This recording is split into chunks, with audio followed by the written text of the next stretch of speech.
আইসিটিতে পাশ করা যেমন সহজ, ফেল করাও কিন্তু তেমন সহজ। মানে অনেকেই ফেল করে, তবে আমার কাছে মনে হয় পাশ করাটাই বা সর্বোচ্চ নম্বর পাওয়াটাই বেশি সহজ। কারণ 2 বছরে মাত্র 4টি অংশ ভালো করে পড়লে তোমরা যারা এইচএসসি পরীক্ষার্থী আছো, তোমাদের মানে সর্বোচ্চ নম্বর তুলতে পারবে আইসিটি পরীক্ষায়। কোন কোন 4টি অংশ? Number system, logic gate, HTML আর হচ্ছে পঞ্চম অধ্যায় প্রোগ্রাম। এই 4টি অংশ তুমি 2 বছরে পারবে না, এটা কি কোনো কথা? এখানে কি এমন আছে? আমি যদি তোমাদেরকে একটু দেখাই এবং বুঝাই, যারা আইসিটি নিয়ে ভয়ে আছো, এই ক্লাসটি তোমাদের জন্য খুবই গুরুত্বপূর্ণ। মানে আমি একটু তোমাদেরকে সাহস যোগাচ্ছি। তো আইসিটি সাবজেক্টটা 6টা অংশে বিভক্ত, মানে 6টা অংশ। তবে শর্ট সিলেবাস অনুযায়ী 5টি অধ্যায় পর্যন্ত আছে। তবে 5টি অধ্যায়ের ভিতরেও তৃতীয় অধ্যায় 2টা অংশ, সেই হিসেবে 6টাই বললাম। প্রথম অধ্যায়, দ্বিতীয় অধ্যায়, এই দুইটা হচ্ছে থিওরি টাইপের প্রশ্ন, এখানে কোনো ম্যাথ নাই, এই জন্য আমি এই দুইটাকে উপরে রাখলাম। আর ম্যাথ হচ্ছে তৃতীয় অধ্যায় প্রথম অংশ। তৃতীয় অধ্যায় এমসিকিউ সকল অধ্যায় থেকে আসে, মানে একটা সমান হারেই আসে প্রায় পরীক্ষায় দেখি। সেক্ষেত্রে প্রথম অধ্যায় এবং দ্বিতীয় অধ্যায় তোমার পড়তে হবে এমসিকিউর ক্ষেত্রে। কিন্তু তুমি যদি চাও যে আমি সৃজনশীল শুধু এই 4টি অধ্যায় থেকে দিব, কারণ এই 4টি হচ্ছে ম্যাথ, তোমরা জানো ম্যাথ হলো 10-এ 10 পাওয়া যায়, থিওরি লিখে কিন্তু 10-এ 10 পাওয়া কঠিন। তো সেক্ষেত্রে তুমি যদি চাও যে আমি 4 অংশ থেকে 5টি প্রশ্ন দেবো, তা কিন্তু পারবে। তা 2 বছরে তুমি 4টি অধ্যায় কেন পারবে না? যেমন ধরো, যারা এই যে আমার কাছে আইসিটি অনলাইনে কোর্সে ভর্তি হয়, তাদের আমি কি করি, এই জায়গাতে 7টি ক্লাস দেই, এই জায়গা থেকে 8টি ক্লাস দেই, এইখানে 6টা দেই, এখানে 7টা দেই, বেসিক ক্লাস।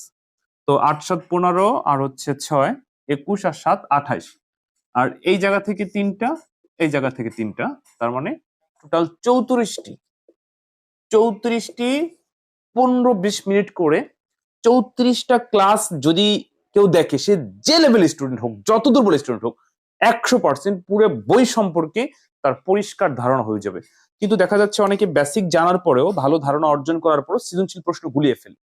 তো তাদের কি করি, এই বেসিকটা শেষ করানোর পর বোর্ড পরীক্ষা পর্যন্ত লাইভে প্র্যাকটিস করায় সৃজনশীল আর এমসিকিউ।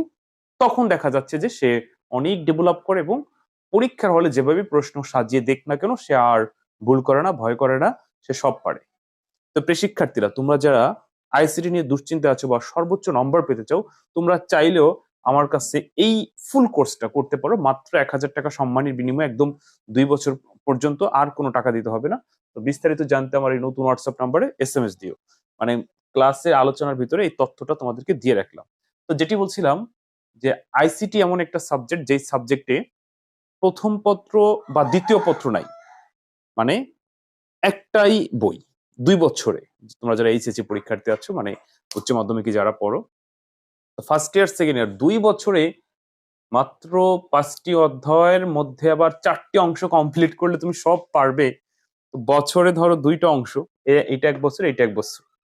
তারপরও কেন পারো না? কেন পারো না জানো? ওই যে মনে করো যে ধুর পরীক্ষার আগে পড়বো। আইসিটি এমন একটা সাবজেক্ট, পরীক্ষার আগের রাত্রে বা 1 মাস আগে পড়ে পরীক্ষা দেওয়ার মতো সাবজেক্ট না। কারণ এখানে প্রশ্নগুলো তুমি হুবহু পাবে না, যে তুমি বোর্ড কোশ্চেন মুখস্থ করে গেলা, পরীক্ষা এরকম হুবহু চলে আসবে, আসবে না।